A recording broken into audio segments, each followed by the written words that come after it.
बहुत अच्छा, सबको मालूम है रामायण गोस्वामी तुलसीदास जी ने रामचरितमानस लिखा अवधी भाषा, जो हमारी पूर्वी हिंदी है। क्या है? पूर्वी हिंदी।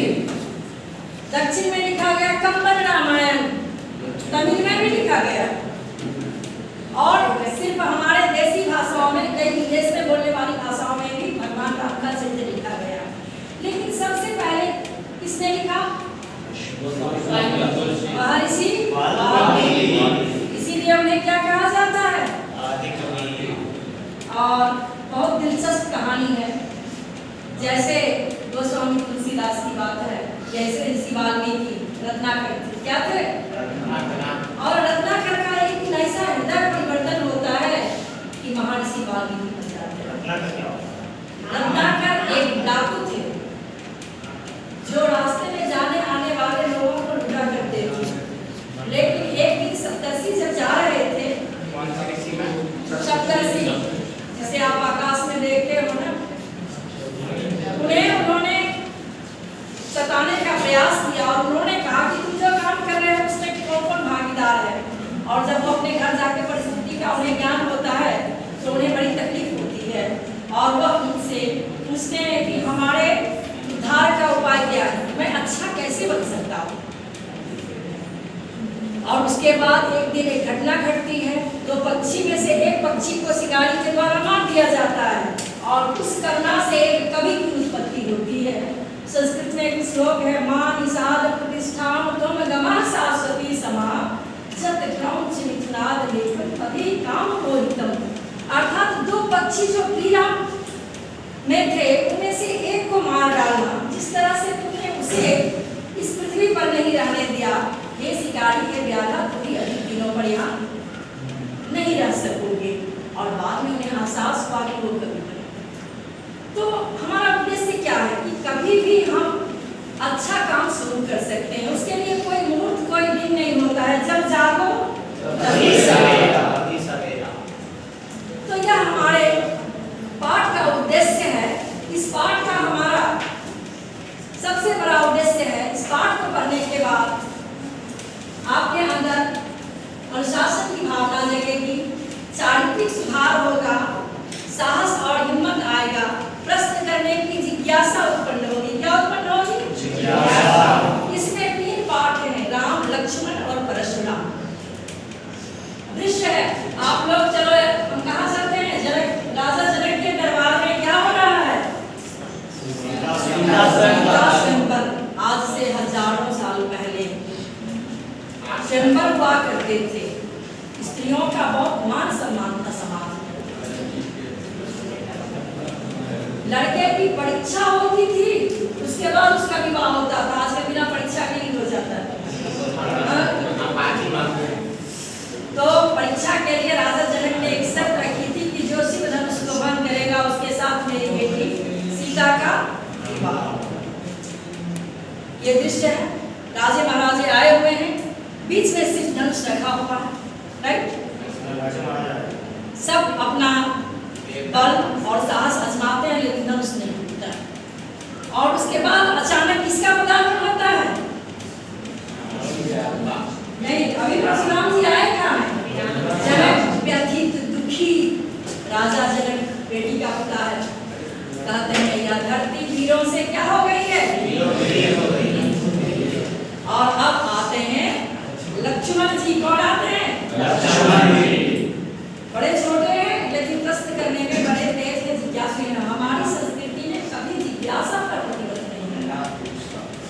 कहते हैं कि आप ऐसा कैसे बोल सकते हैं जिस सभा में मेरे भाई यशस्वी राम हो, तेजस्वी राम हो, आप कैसे बोल सकते हो? राजा जनक जी कहते हैं व्यथित करने का मेरा उद्देश्य नहीं था। हम आगे बढ़ते हैं। गुरु की आज्ञा से राम धनुष तोड़ते हैं और धनुष से इतनी भयंकर आवाज निकलती है कि महेंद्र पर्वत पर बैठे परशुराम जी का ध्यान भंग हो जाता है और वह सीधे जनक की सभा में पहुंचते हैं। और वहां से वो आते हैं क्रोध में, पूछते हैं, और भगवान राम जवाब देते हैं, नाथ समृद्धन भंजनिहारा वही को एक दास तुम्हारा। जब वो कहते हैं कि किसने धनुष तोड़ा, तब भगवान राम कहते हैं, क्या कहते हैं मेरे साथ का, नाथ संबुधन भंजनिहारा वही है को एक दास तुम्हारा। अब संवाद में परशुराम, सेवक सो जो करे सेवकाई, हरि करनी कर करिय लड़ाई। अड़ी मतलब क्या होता है? अड़ी अड़ी मतलब शत्रु। कहते हैं जो सेवक वो है जो सेवकाई करता है, और आप अड़ी यानी शत्रु का काम करके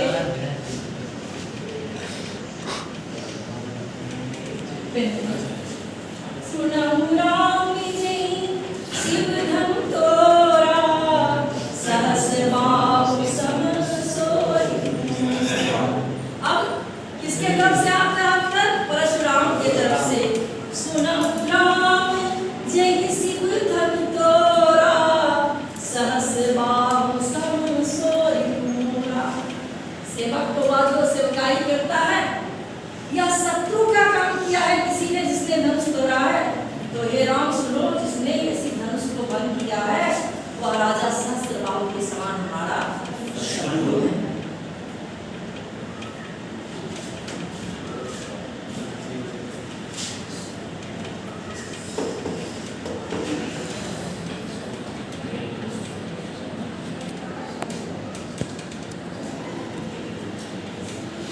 शिव धनुष का नाम क्या था?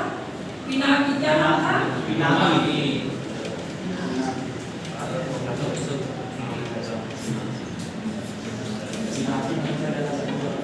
अड़ी मतलब शत्रु और रिपु मतलब शत्रु होता है। एक शत्रु का पर्यायवाची क्या है? रिपु दमन, अरिदमन।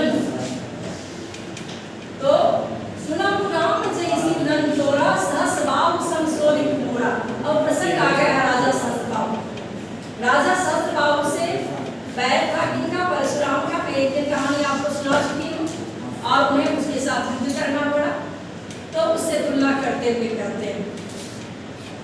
और आगे कहते हैं, आप पढ़िए आगे क्या कहते हैं, पंक्ति पढ़िए।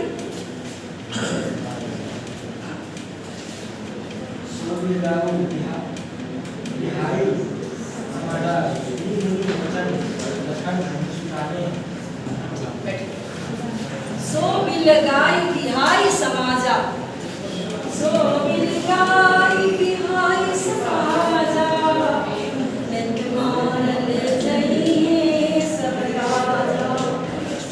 अगली पंक्ति में देखिए, सुन मुनि वचन लखन मुस्कानी, बोले पर सुधरहि अभिमानी।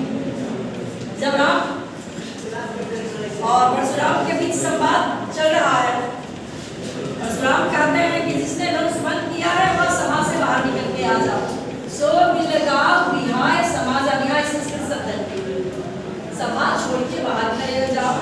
नत मारन चाहिए सब राजा, मेरे क्रोध में सारे राजा मारे जाएंगे। अब लक्ष्मण का इस संवाद में प्रवेश होता है, और यहाँ ये संवाद विवाद बन जाएगा। क्या बन जाएगा? विवाद बन जाएगा।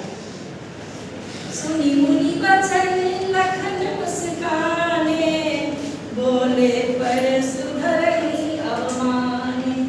अवमानी का अर्थ क्या होगा? अवमानी, अवमानना। आप सुनते हो ना, न्यायालय की अवमानना, उसकी अवमानना, यानी बातों को नहीं मानना। अब उपसर्ग है, मान धातु है, नाम प्रत्यय है, क्या है? अवमानना।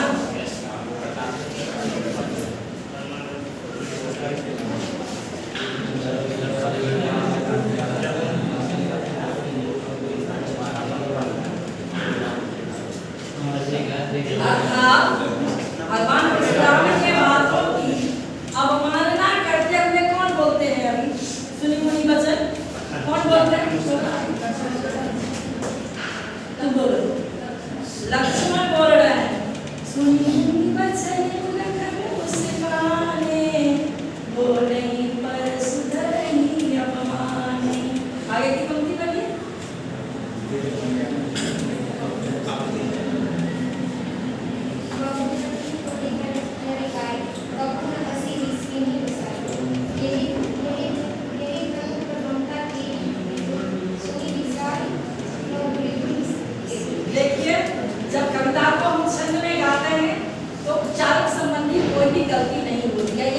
चौथाई छंद है। कौन सा छंद है?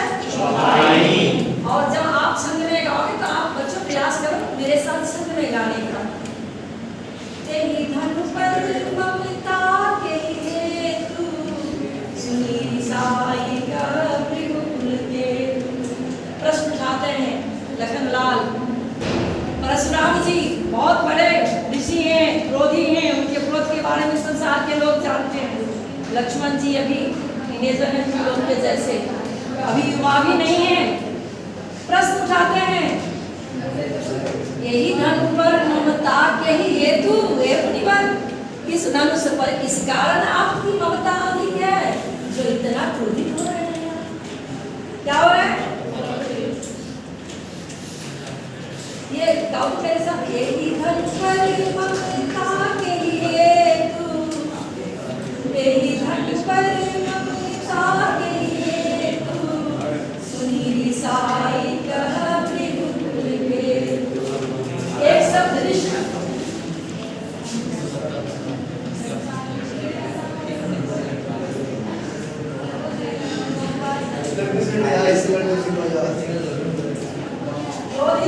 क्या होगा?